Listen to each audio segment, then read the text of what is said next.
স্বাগতম সবাইকে। প্রিয় ছাত্রছাত্রী, আলোচনায় ছিলাম অর্থনীতি অনার্স তৃতীয় বর্ষ জাতীয় বিশ্ববিদ্যালয় অর্থনীতির জন্য পরিসংখ্যান সাবজেক্টে পয়সা বিন্যাস পয়সন ডিস্ট্রিবিউশন পার্ট 2 দ্বিতীয় ক্লাস হবে আজকে। পয়সন ডিস্ট্রিবিউশনের কাকে বলা পয়সন ডিস্ট্রিবিউশন আমরা শিখেছিলাম। ফরাসি গণিতবিদ সাইমন ড্যানিশ পয়সন 1837 খ্রিস্টাব্দে এই বিন্যাস আবিষ্কার করেন, আর এনার নাম অনুসারেই বলা হয় এটাকে কি পয়সা বিন্যাস বা পয়সন ডিস্ট্রিবিউশন। বিচ্ছিন্ন চলকের বিন্যাস, এক্ষেত্রে সম্ভাবনা অপেক্ষক probability of x equal e to the power minus lambda into lambda to the power x by factorial. এক্সকেই বলা হয় কি পয়সা বিন্যাস বা পয়সা বিন্যাসের অপেক্ষক বা সম্ভাবনা অপেক্ষক।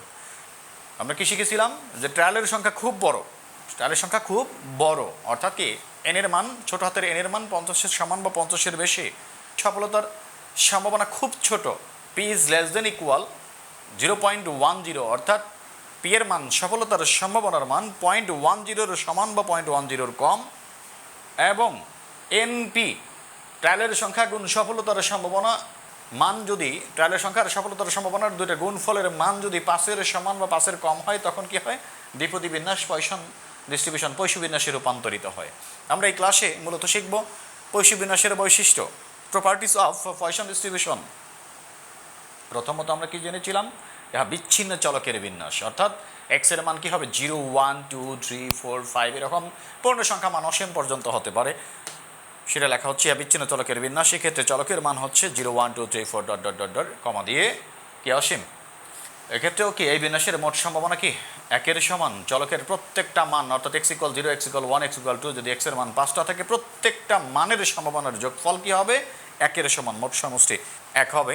এই বিন্যাসের পরামিতি কি ল্যামডা, এক্ষেত্রে একমাত্র পরামিতি হচ্ছে ল্যামডা।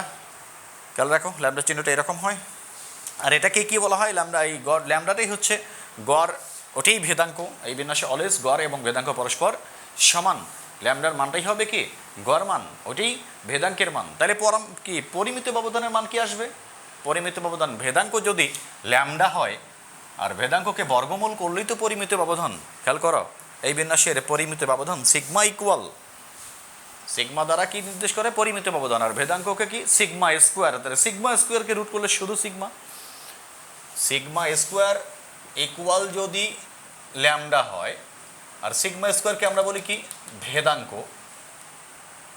তাহলে কি শুধু সিগমাকে আমরা কি বলবো রুট করো দুই পাশে সিগমা স্কোয়ার রুট ল্যামডা, অর্থাৎ স্কোয়ার রুট উঠে যাবে শুধু সিগমা থাকবে, সিগমা ইকুয়াল কি হবে রুট ল্যামডা। অর্থাৎ এক কথায় ভেদাঙ্ককে বর্গমূল করলে পরিমিত ব্যবধান, আর পরিমিত ব্যবধানকে বর্গ করলে বা স্কোয়ার করলে হয় ভেদাঙ্ক। সেটাই এই বিন্যাসের গড় বা ভেদাঙ্ক, ভেদাঙ্ক ল্যামডা। তাহলে root over of lambda square root ল্যামডাটাই হচ্ছে পরিমিত ব্যবধান। 5 নম্বর দেখো হইল। এখন 6 নম্বর খেয়াল করো, এই বিন্যাসের বনকিমতা পয়সা বিন্যাসের বনকিমতাঙ্কের মান বিটা 1 ইকুয়াল কে 1 বাই ল্যামডা কি ধনাত্মক, এটা ধনাত্মক মান, বনকিমতাঙ্ক কি ধনাত্মক, অর্থাৎ কি 1 বাই ল্যামডা, ল্যামডার মান অবশ্যই গড় মান বা গড় মান অবশ্যই কি তোমার ধনাত্মক মান। তাহলে 1 বাই ল্যামডা 1কে ধনাত্মক দিয়ে ভাগ করলে ধনাত্মকই আসবে। তাহলে বনকিমতাঙ্ক beta 1 is equal 1 by lambda অবশ্যই ধনাত্মক। আর এটার ক্ষেত্রে কি হয় এই বিন্যাসে রেখাটা হবে ধনাত্মক বা ডানে বনকিম, ধনাত্মক বা এই বিন্যাসটি হবে ধনাত্মক বা ডানে বনকিম। এরকম আমরা ফার্স্ট ইয়ারে শিখেছিলাম বনকিমতাঙ্ক, এই যে ডান দিকে বনকিম, ডান দিকে বাঁকা, আর যে বাম দিকে বাঁকা হয়তো ঋণাত্মক মান আসতো, তাহলে এই তো এইরকমটা গণসংখ্যা রেখাটা এই দেখো দেখো বামে বনকিম, বাম দিকে এরকম হয়তো।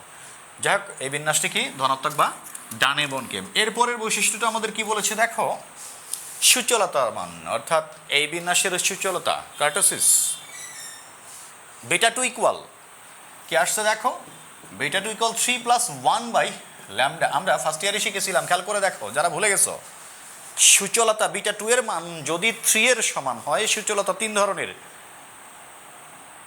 সম বা মধ্যম সুচালো, অতি সুচালো, অনতি সুচালো। গণসংখ্যা রেখার আকৃতি হয় 3, আকৃতিটা কি বলা হয় সুচলতা, আর গণসংখ্যা রেখার আকৃতিটি হচ্ছে সুচলতার, সুচলতা হয় 3 ধরনের, সম বা মধ্যম সুচালো, অতি সুচালো, আর একটা হচ্ছে অনতি সুচালো। এটা হচ্ছে গণসংখ্যা রেখার আকৃতি যদি এটা হয় তাহলে এটা হচ্ছে সম বা মধ্যম সুচালো, আর এটা হচ্ছে অতি সুচালো, আর স্বাভাবিকের থেকে কম যেটা এটা হচ্ছে অনতি সুচালো। খেয়াল করো বিটা 2 এর মান সুচলতার মান যদি 3 এর সমান হয় তাহলে কি হবে, সম বা মধ্যম মাঝেরটা। আর যদি 3 থেকে বেশি হয়, 3 প্লাস সামথিং, অবশ্যই এটা ধনাত্মক। 3 প্লাস সামথিং মানে কি 3 বেশি, অর্থাৎ অতি সূচলক। আর 3 কম যদি হইতো, তো মনে করো এটা 2 হইতো পুরা বিটা 2 এর মান, তাহলে কি হইতো, অনতি সূচল হইতো। এটা হইতো অনতি সূচল হইতো আর কি। যেহেতু বিটা 2 এর মান সূচল, তার মান 3 এর বেশি, অবশ্যই কি হবে এক্ষেত্রে বিন্যাসটি অতি সূচালো। 3 এর বেশি মানে কি অতি সূচালো, লেখা আছে দেখো এই বিন্যাসটি অতি সূচালো। নাম্বার 8 দেখো, দুটি স্বাধীন পৈষ্য চলকের যোগফল অবশ্যই একটি স্বাধীন পৈষ্য চলক হবে, খেয়াল রাখবা। নাম্বার 9 আমি আগে আলোচনা করেছি, ফার্স্ট ক্লাসে আলোচনা করেছি, সেকেন্ড ক্লাসে আলোচনা করেছি, আবারও শোনো। যদি ট্রায়ালের সংখ্যা খুব বড় হয়, অর্থাৎ এনের মান ছোট হাতের এনের মান 50-এর সমান বা 50-এর বেশি হয়, সফলতার সম্ভাবনা পি এর মান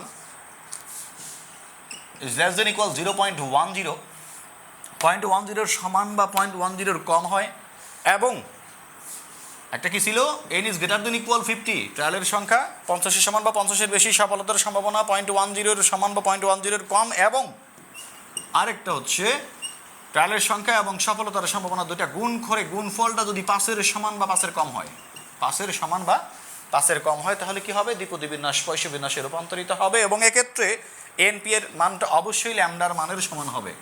এনপি এর মানটা অবশ্যই কি হবে, ল্যামডা হবে, কারণ গড় ইকুয়াল আমরা কি জানি, এনপি ট্রায়ালের সংখ্যা গুণ সফলতার সম্ভাবনা। এনপি এর যে মানটা আসবে সেটি হচ্ছে আমাদের ল্যামডার মান। তো তোমরা অবশ্যই পৈষ্য বিন্যাস কি, পৈষ্য বিন্যাসের ব্যবহার, পৈষ্য বিন্যাসের কি তোমার এটা বৈশিষ্ট্য, দ্বিপদী বিন্যাস পৈষ্য বিন্যাসের পার্থক্য, দ্বিপদী বিন্যাস কখন কীভাবে পৈষ্য বিন্যাসে রূপান্তরিত হয়, পৈষ্য বিন্যাস কীভাবে দ্বিপদী বিন্যাসে রূপান্তরিত হয়, এই থিওরিগুলো খুব ভালো করে পড়বা। আমি আগামী ক্লাস থেকে, আর প্রমাণ ছিল এগুলো আমি পরে করাবো ইনশাল্লাহ। আগামী ক্লাস থেকে ইনশাল্লাহ আমি ম্যাথমেটিক্যাল টার্ম পজিশন বিন্যাসের নিয়ে আসবো। তো সে পর্যন্ত সবাই তোমরা ভালো থাকো। আমার ক্লাস ভালো লাগলে অবশ্যই সবাই আমার চ্যানেল সাবস্ক্রাইব করো, আমার প্রত্যেকটা ভিডিও লাইক শেয়ার কমেন্ট সব কিছু করো, ভালো লাগে আমার, আরও বেশি বেশি করে ক্লাস দিতে ইচ্ছা করে, ইনশাল্লাহ আমি সব দিয়ে দেবো। তো সবাই আমার জন্য দোয়া করবা। ওকে, আল্লাহ হাফিজ।